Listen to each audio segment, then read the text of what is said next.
health. Reboot your body. Omega-3 oil extracted from algae. Strong heart, sharp mind, healthier you. Watch మీదే ఎక్కువ డబ్బు రాదు సాబ్. ఇదిగో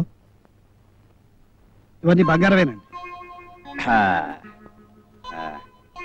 తాకట్కా అమ్మడానికా? అమ్మడానికేనండి.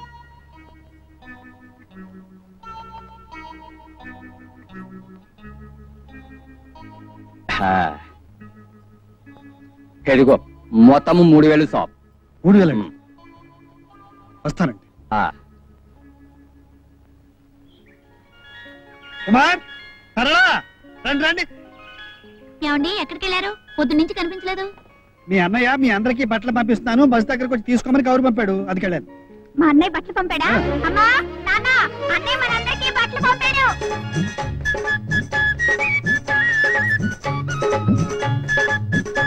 అమ్మా ఇది మీకు,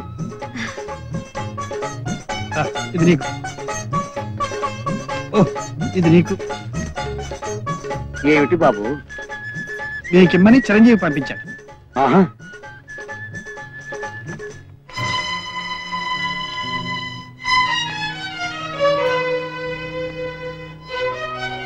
చూడు మీ అన్నయ్య పంపాడు.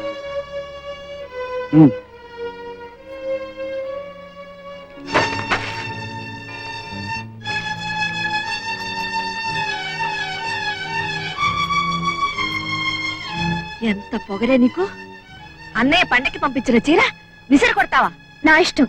ఏమిటి నీ ఇష్టమా? అవును. ఆగు. ఏమిటమ్మా ఇది? అన్నయ్య రాలేదన్న బాధ మాకు మాత్రం లేదనుకున్నావా? నువ్వు ఇప్పుడు చేసిన పని రేపు వాడు వచ్చాక తెలిస్తే వాడు ఎంత బాధపడతాడు?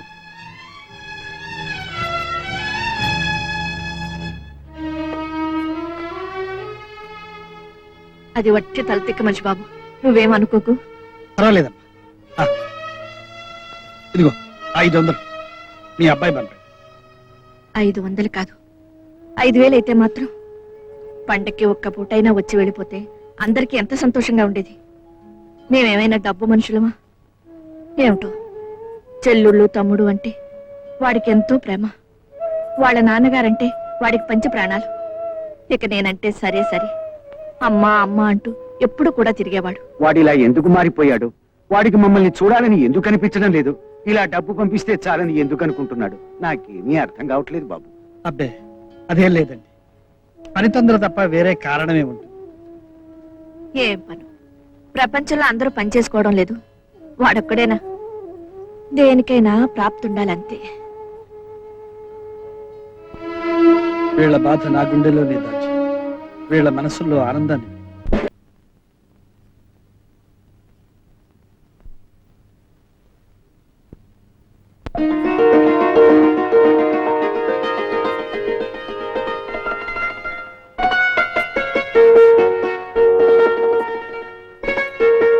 నీలి నీలి నింగిలో చీకట్టు, చీకటైన నెలపై వెన్నెల్లు, ముంగిలంతా నవ్వులో మురిసిపోవు నవ్వులో, ఉరిపాగా హృదయాల దీపాలు, దీపాలు దీపాలు దీపాలు, దీపాలు దీపాలు దీపాలు, దీపాలు దీపాలు దీపాలు, దీపాలు దీపాలు దీపాలు.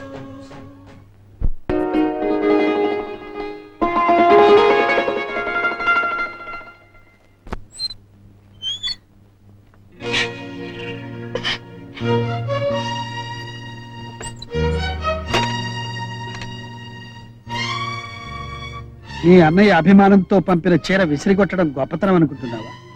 నా అన్నయ్య పంపిన దాన్ని విసిరికొట్టే మూర్ఖురాన్ని కాదు. మరి అలా చేయడం మూర్ఖత్వం కదా? ఏ ఇంకా దాచాలనుకుంటున్నారు? నిప్పుడు దాచినంత మాత్రాన మండకుండా ఉండదు. ఏమిటి నేను దాచింది? ఆ చీర నిజంగా మా అన్నయ్య పంపాడా? అవును. చనిపోయిన అన్నయ్య మా కోసం బ్రతికొచ్చి ఇవన్నీ పంపాడా?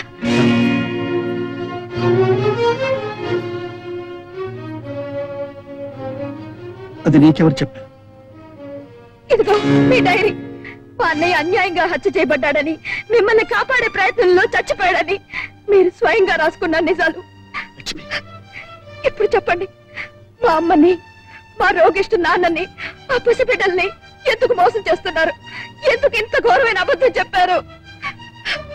నేను అబద్ధం చెప్పలేదు. నిజం దాచడం అబద్ధం కదా? కొన్ని నిజాలు ఎప్పుడు పడితే అప్పుడు చెప్పలేదు, చెప్పకూడదు.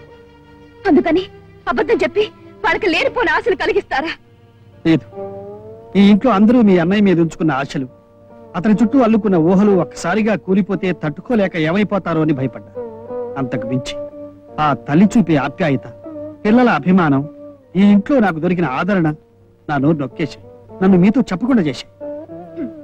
లాయర్ కదూ, అబద్ధాన్ని సమర్థించటం నీ వృత్తి, నిజాన్ని తలెత్తకుండా పాతేయడం నీ ప్రతిభ. నువ్వు చెప్పేదానిలో ధనాపేక్ష ఉంది లక్ష్మి, కానీ ఇక్కడే ఉంది. నేను ఎందుకు నాటకం ఆడాలి? నాకేం అవసరం? నీ ప్రశ్నకు నీకు నువ్వైనా సమాధానం చెప్పుకోగలవా? కనీసం ఊహించగలవా? అక్కర్లేదు. ఇంకా ఏ ఊహలో నాటకాలు నాకు అక్కర్లేదు. మీరు పొద్దున్నే ఇక్కడి నుంచి వెళ్ళిపోండి. ఈ భయంకరమైన నిజాన్ని నా గుండెల్లో దాచుకోలేను. మీరుండగా నేను చెప్పినా, ఈ స్థితిలో మీరే చెప్పినా, మీరు నాటకం ఆడి సంపాదించిన గౌరవం మర్యాదలు ఒకేసారి నాశనం అయిపోతాయి. వాళ్ళు ఏమైపోతారని కాదు, వాళ్ళు మిమ్మల్ని ఏం చేస్తారో ఊహించలేను. ఆ స్థితి రానివ్వకండి. మర్యాదగా ఇక్కడి నుంచి వెళ్ళిపోండి. మరి నీ కుటుంబ బాధ్యత? మా బాధ్యతల్ని మోయమని మిమ్మల్ని ముష్టెత్తావా? నా ప్రాణం నిలబెట్టిన వాడి కుటుంబం నిలబెట్టడం నా ధర్మం. చూడండి, మీకు ఆఖరిసారిగా మర్యాద ఇచ్చి మాట్లాడుతున్నాను. సూర్యుడు ఉదయించేటప్పటికి మీరు ఇంట్లో ఉండడానికి వీల్లేదు. ఉన్నారా? ఏం జరుగుతుందో నాకే తెలీదు. Please get lost.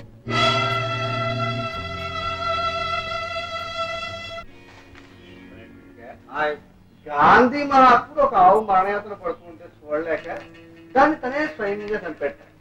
మా అక్కయ్య పడుతున్న యాభని చూస్తుంటే నాకు ఆవు గుర్తుకొస్తుంది. అయ్యి బాబా అవును కానీ పొడి చేస్తారేంటంటే, భారత యుద్ధంలో ద్రోణుడంతటి వాడిని చంపడం ఎలాగో ధర్మరాజుకు తెలియక అశ్వత్థామ అనే ఒక ఏనుగు చచ్చిపోతే అశ్వత్థామాత అని గట్టిగా అరిచేట, కుంజరా అని మెల్లిగా అన్నట్ట. అశ్వత్థామ అని తన కొడితే చచ్చిపోయాడు. నేను ముసాడు చచ్చిపోయాడు.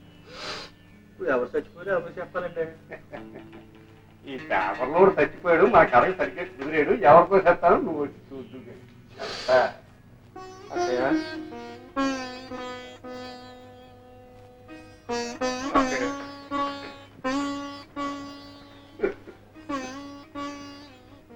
బాబు ఊరుకోండి,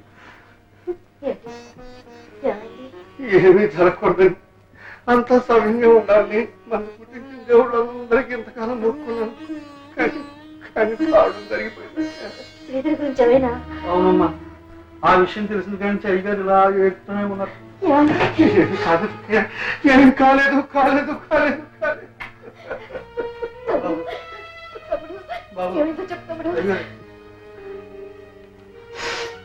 అక్కయ్య, ఈ పేపర్లో వార్త పడింది. గుండె రాయి చేసుకున్నాను, గుండె రాయి చేసుకున్నాను, అంతకంటే మార్గం లేదు.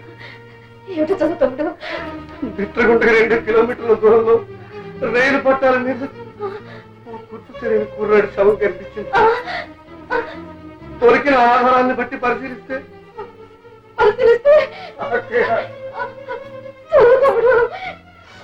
అతను ఊరు హైదరాబాద్ అని తేలింది. అతని పేరు పేరు పేరు శ్రీధరం తేలింది. అంత మాట అనకండి బాబు. మీ రుణం త్వరలోనే తీర్చాలని నాకు ఉంది. మీరేమీ అనుకోకపోతే మా దగ్గర తీసుకున్న పొలం సాగు చేసుకునే అవకాశం మాకివ్వండి. చెమటోడ్చి మీ బాకీ తీరుస్తాను. నువ్వు ఈ మాటలు 90 సార్లు అడిగావు. ఇప్పటికే కూర్చుంటే లేవలేవు. నువ్వు నాగలి పట్టి పొలం ఎట్టా దున్నుతావు, నా బాకీ ఎట్టా తీరుతావు? అసలు వడ్డీ కలిపి పొలం రేటు ఎప్పుడో దాటిపోయింది. నా పేరు రాసే గొడవ వదిలిపోద్ది. నా పేరు రాసే అంతే. బాబు, నా పిల్లలకు ఆధారం అది ఒక్కటే. నీకు అదే ఆధారం, నాకు అదే ఆధారం. అందుకని పని కట్టుకుని నేనే ఒక ఆలోచన చేశాను. మీ పెద్దమ్మాయి చాలా మంచిదేను, మంచి రాసిగలది. అసలు నీ రుణం తీరే రూటు చూపించడానికి అది నీ కడుపును పుట్టిందేమో. నాకు చాలా విశాల హృదయం కాబట్టి సగం వడ్డీ కింద జమ కట్టుకుంటాను, నువ్వు అడిగిన గడువు ఇస్తాను. దాన్ని మాత్రం అప్పుడప్పుడు వచ్చిపోతుండమను. ఊరికే అరవమాకమయ్యా, ఇది నా అవసరం కాదు, నీ అవసరం. ఇదిగా నీకు ఇదే నా ఫైనల్ వార్నింగ్. నేను చెప్పినట్టు జరగకపోయిందో నీ మొత్తం ఆస్తిని జప్తు చేసి నీ పరువుని నడి రోడ్డు మీద ఏలం పాట పాడతాను. అందుకని మర్యాదగా వచ్చిన బండిలోనే వెళ్ళిపో. ఆ బండిని నీ ఇంటి దగ్గరే పెట్టుకో. చీకటి పట్టాక నీ కూతుర్ని పంపు. ఎంత మాట అన్నావు నా బిడ్డని గురించి, ఎంత మాట విన్నాను. ఇంకా పడిపోయాడేంటి వీడు గాని ఇక్కడ సచ్చాడంటే మన పీకల మీదకి వస్తుంది వ్యాపారం. నిజం. నేను తీసుకెళ్లి ఆడింటి దగ్గరే పడాయి, గొడవ వదిలిపోతుంది. అట్టగే. ఏమిటో బాబు, నువ్వు ఉన్న పళంగా వెళ్ళడం మాకేం బాగాలేదు. మా అన్నయ్యని అడిగానని చెప్పండి. ఏమండి, మీతో నన్ను తీసుకెళ్తా అన్నారుగా, నేను రెడీ. ఇప్పుడు ఆయన అన్నయ్య దగ్గరికి వెళ్ళటం లేదురా, వాళ్ళ ఇంటికి వెళ్తున్నారు. ఈసారి వచ్చినప్పుడు తీసుకెళ్తారు. మీరు బయలుదేరండి. వస్తానమ్మా.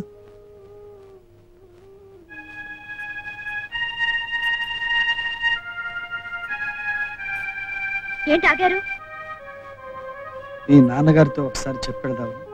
మా నాన్న ఎప్పుడు వస్తారో ఏమో తెలియదు. మీరు ఆలస్యం చేస్తే బస్ దొరకదు. వెళ్ళండి.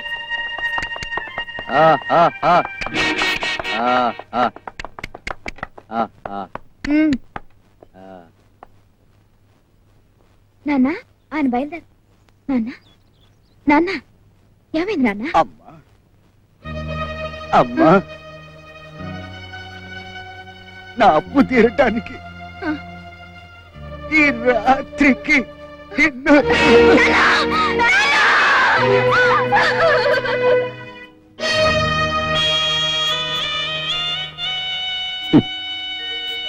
కొరివి పెట్టడానికి కొడుకు లేడని బాధపడక అన్నపూర్ణ, వాడు పెట్టవలసిన కొరివి ఎప్పుడో పెట్టి వెళ్ళాడు. ఇక ఈ కట్టెని కాటికి చెరవేయడానికి కదా, అందుకు నీకు నేనైనా ఉన్నాను. రేపు నాకెవరున్నారు అన్నపూర్ణ, నాకెవరున్నారు?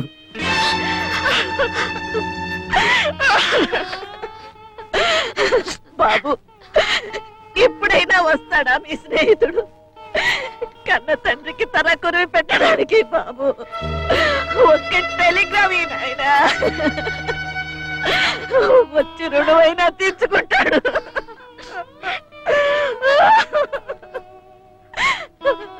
ఏమండి, ఒక్కసారి లోపలికి రండి.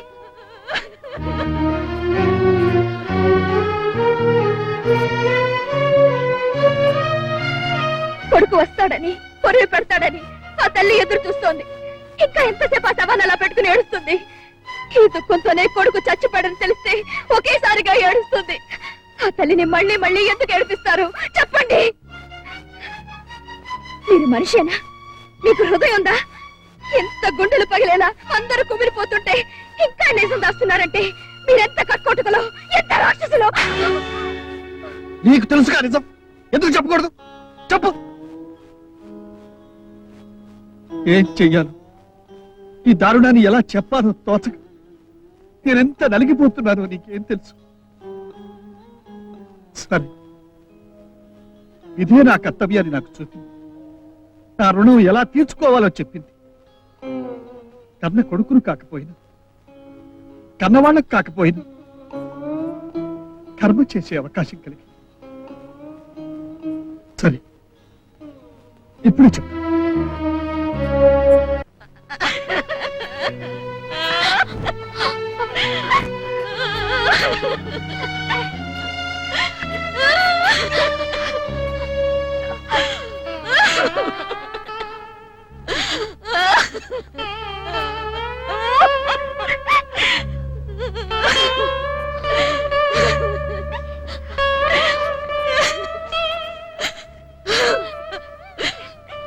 బాబు, టెలిగ్రామ్ ఇచ్చావా?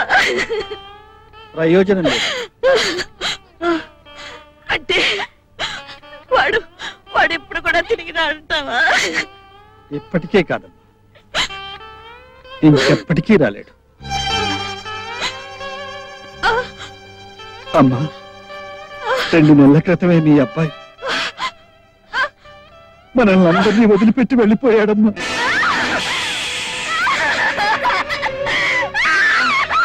అమ్మా, ఊరుకోండి అమ్మా, ఊరుకోండి అమ్మా, అమ్మా, అమ్మా.